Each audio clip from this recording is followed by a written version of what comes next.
कंस ने बूढ़े माता पिता को उठाया और जेल में फेंक दिया। मथुरा नगरिया का राजा बन गया।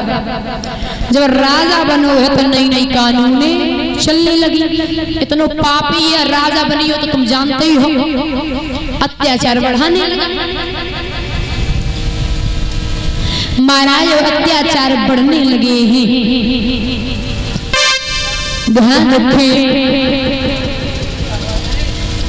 श्री सुखदेव भगवान वर्णन करते, हे राजन परीक्षित, कंस के चाचा हैं देवक, उनकी 7 बेटियां हैं। सबसे छोटी बेटी का नाम है देवकी। कंस देवकी को माताओं बहुत प्रेम करता था, बहुत ज्यादा। और कंस के मित्र हैं वसुदेव, जो बटेश्वर के रहने वाले हैं। बड़ी मित्रता अच्छी है।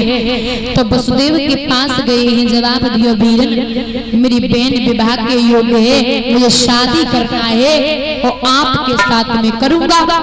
वसुदेव बोले ठीक है, आप कर सकते हो। विवाह तय किया। कहते हैं ना, बेटी विवाह के योग्य घर में हो तो माता पिता को चिंता रहती है कि बिटिया विवाह के योग्य है, अच्छा घर परिवार पर मिल जाए तो बिटिया की शादी कर दे। हमारा समाज ये कहता कि बेटी समझदार हो तब शादी करना चाहिए, क्योंकि वो परिवार लेकर के चले और लड़का बिगड़ जाए। समाज देखिए, समाज क्या कहता, पता है लड़का बिगड़ जाए तो शादी कर देनी चाहिए और लड़की समझदार हो। तुम आओ लड़का 20-22 साल तक, 25 साल तक तुमने ना सुधार पाओ तो आए वाली तुम आओ लला छोड़ो, तुम्हें सुधार दी आएगी, तुम्हें तुम्हें सुधारती। जब उनके भरोसे सब बातें जाते ही जाते कि ब्याह हुई है, बहू हुई है, लला सुधारती है। लला तुमने ना सुधार पाओ फिर बहू सबन सुधार बेचारी क्या करे। लल्ले सुधारे कि लला की अम्मा को सुधारे, फिर सबन में सुधारती। हमारा समाज देखिए, हमारे कहने से दादा सत्य तो ये है कि लड़का भी समझदार हो और लड़की भी समझदार हो तब शादी करना चाहिए।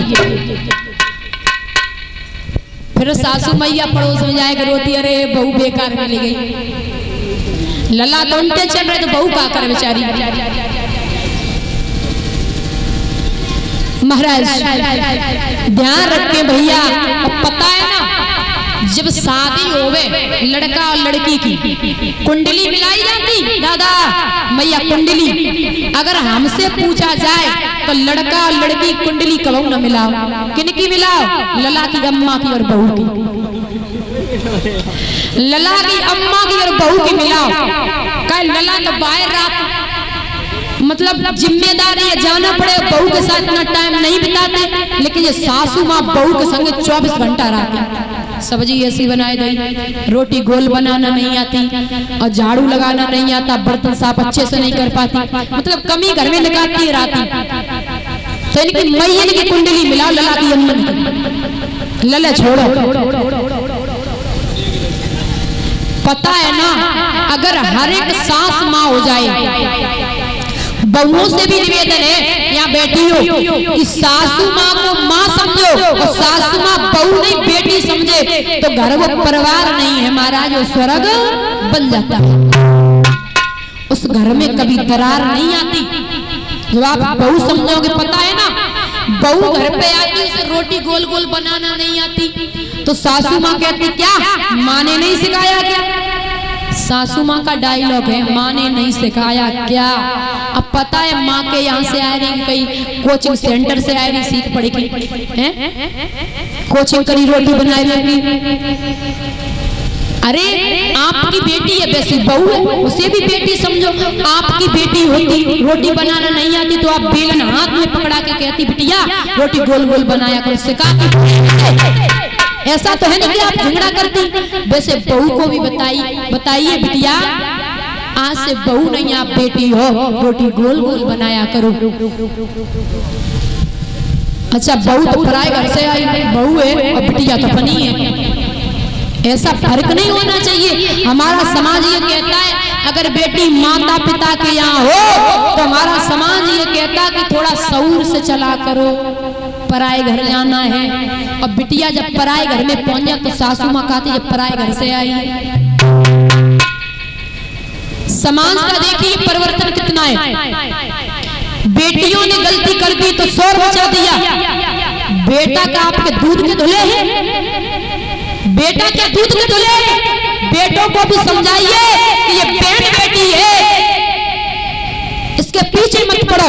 जब आप किसी बहन बेटी के पीछे पड़ोगे तो आपकी भी बहन बेटी के पीछे कोई। ऐसा तो है नहीं कि लड़के दूध के धुले हो। लड़कों को समझाइए कि पराई बेटी है वो बहन के समान है। बेटियों को गलती लगा देते हैं लोग। महाराज कहते हैं और सासू माँ से कहना है कि बहू घर में आया ये कुंजी लगाम है वो छोड़ पकड़ाए दे। कछु कछु मैया है ना कुंजी लगाम संग ही रखती। कछु कछु मैया इतनी टेंशन है भागो सुननाती घर में बहू अकेली है, पता नहीं क्या करते हुए। पता जब आप ऐसा बहुओं के साथ में व्यवहार करोगी तुम्हें तो वृद्धाश्रम में छोड़ जाते, ताई से छोड़ जाते। इसलिए कहते हैं मेरा तो यही कहना है कि हर एक बहू सास को माँ समझे और हर एक सासू माँ बहू को बेटी समझे तो घर स्वर्ग बन जाएगा। वो परिवार नहीं है वो स्वर्ग है, वही मंदिर है, वही मंदिर है। मंदिर में जाने की जरूरत नहीं है, वही मंदिर है। अब पता है देवी घर में जब नई नई बहू आती है तो 4 दिन तक कछु काम तो करते नहीं, 4 दिन तक काम करवाओ नहीं जाती तो नई नई घर में आई माताओं काम जरूर करवाइयो। बहू ये समझते कि इनकी रीत है काम करो ही नहीं जाता, ससुराल की रीत है कि काम करो ही नहीं जाता। और जब नई नई बहुएं आए तो आप काम करवाती नहीं, फिर चौकी चल के आते फिर वे सोचती रिश्तेदार तो घरे रात ना बहू है सासू है बोले अभी इनको नियम है काम न करो, सासू मैया बढ़ारी बेट जाए फिर वे काम नहीं करती है ना काम छूती। अब नई नई घर में बहू आए तो सासू माँ जल्दी से कह नहीं सकती के काम करो। 10-15 दिन ब्याह के हुए कौन कहेगा कि काम करो। पता है उसका पति भी नहीं कहेगा, कोई नहीं कहेगा। नई नई बहू आए तो पता नहीं तो कोई नहीं कहेगा। अब बहू समझती कि इनको नियम है क्रिया सब 10 बजे उठ रही आराम से झाड़ू पोछा लगो मेरे सास कर रही। तो एक दिन लला ने देखी कि हमारी मैया काम करते करते मरी जाती, क्या करें। तो कई मैया ऐसे सवेरे उठ के लड़ाई करने लगो, तुम झाड़ू पकड़ियो हाथ में, हम कहिए कि तुम लगाओ, तुम कहियो कि हम लगाएं। शर्म जाए लगे तो उठ के खुद ही लगाइए। अब सवेरे सवेरे 6 बजे लला और अम्मा लड़ाई करने लगे। लौआ का मैया झाड़ू हम लगाइए, मैया का हम लगाइए और लड़ाई पड़ी। अब बहू सोई रही थी, नींद खुली उठ के आई बोले हमारे घर में लड़ाई कभी नहीं हुई, लड़ाई मत करिए, झाड़ू हमें ला। मैया ने देखी अब तो झाड़ू लगी है, अब तो काम करिए। बहू वाली झाड़ू हमें दे, पकड़ा दिया। बोले सुनो लड़ाई मत करो, सवेरे सवेरे तुम्हारी नींद खराब मत करो। हम तुम्हें बताए दे अपने पति के कही कि शाम को झाड़ू लगाइयो तुम, और सासु तो कही कि सवेरे को लगाइयो, पर लड़ाई मत करो। बोलिए गोविंद भगवान की। तो घर में नई नई बहुएं आए, मैयो अगर काम करें तो करने देना, उन्हें रोकना मत। ऐसा हुआ है सही में, हम सच कह रहे हैं, हमने देखा है। फैसले तो मैंने सुनाई था, चलो कोई बात नहीं दृष्टांत, लेकिन मैंने खुद देखा। श्री सुखदेव भगवान वर्णन करते, हे राजन परीक्षित महाराज देवकी का विवाह तय हुआ। कहते हैं ना, बेटी जब ससुराल जाती है तो बहुत बुरा लगता। जो अच्छी बेटियां होती, दाऊ, चाचा, ताऊ सब रोते हैं उनके लिए। कभी उन बेटियों ने दाऊ से झगड़ा नहीं किया, ताई से लड़ाई नहीं करी, घर परिवार में कभी झगड़े नहीं किए हैं, तो उन बेटियों के लिए सब रोते हैं। और कहना है कि बेटी को एक ना एक दिन तो ससुराल जाना ही है।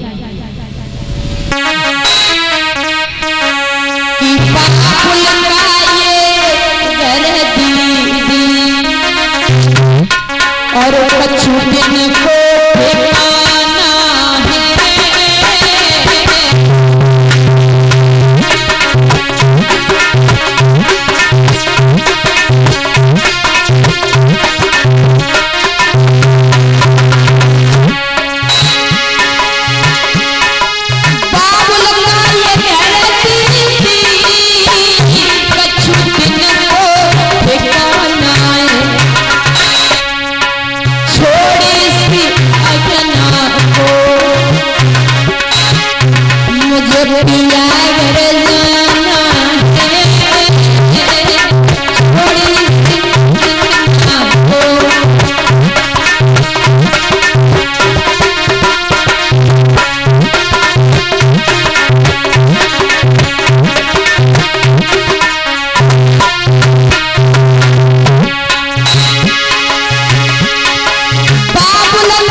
जवाब दियो है।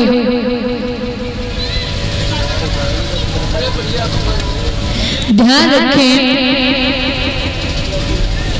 महाराज की बेटी की विदाई होती तो बिटिया कहती मैया एक बात सुन ले, आज तक ये आंगन घर परिवार मेरा था, एक दिन में सब कुछ बदल गया। और यार एक बात सुनना, महाराज लड़की की शादी हो जाए और लड़की एक दिन ससुराल में जाती है, अपना घर मान लेती है। बिटिया ससुराल में कोई पूछे, जब बिटिया मायके के काजी चले तो ससुराल में जब पूछे कि कहाँ जा रही हो बहू तो बिटिया जाए कहे हम अपने घर जाए रहे, और मायके से बिटिया ससुराल का जे आवे तो कोई पूछ दे बिटिया कहाँ जा रही, बोले हम अपने घर जाए रहे। दोनों घर, लेकिन एक जमाई पूरी जिंदगी बीत जाए ससुराल को कभी अपना घर नहीं मानता। अगर कोई भैया पूछ देवे कि भाई कहाँ जा रहे, बोले ससुराल जा रहे। पूरी जिंदगी बीत जाए एक जमाई कभी ससुराल को घर नहीं मानता, और एक बेटी ससुराल और मायके दोनों घर मानती है, दोनों घर ही। कितना फर्क है। और पता है कि बेटी को ससुराल में दुख मिलता है तो ये अच्छी बात नहीं है। कई कई बेटियां ससुराल में इतनी दुखी रहती हैं, सास सताती है, नंद सताती है, पति परेशान करता, वो बेटियां बड़ी दुखी रहती हैं। ऐसा नहीं होना चाहिए। शादी से पहले एक बेटी कैसी होती है, शादी के बाद बिल्कुल बदल जाती। शादी होकर के आती तो कई कई लोग पहचान नहीं पाते हैं ये किसकी बेटी है। चूड़ी पति के नाम की, माथे में सिंदूर पति के नाम का, सिंगार जितना है सब पति के नाम का, और फिर भी बिटिया को ससुराल में दुख मिले तो ये अच्छी बात नहीं है। बिटिया को ससुराल में दुख मिलो है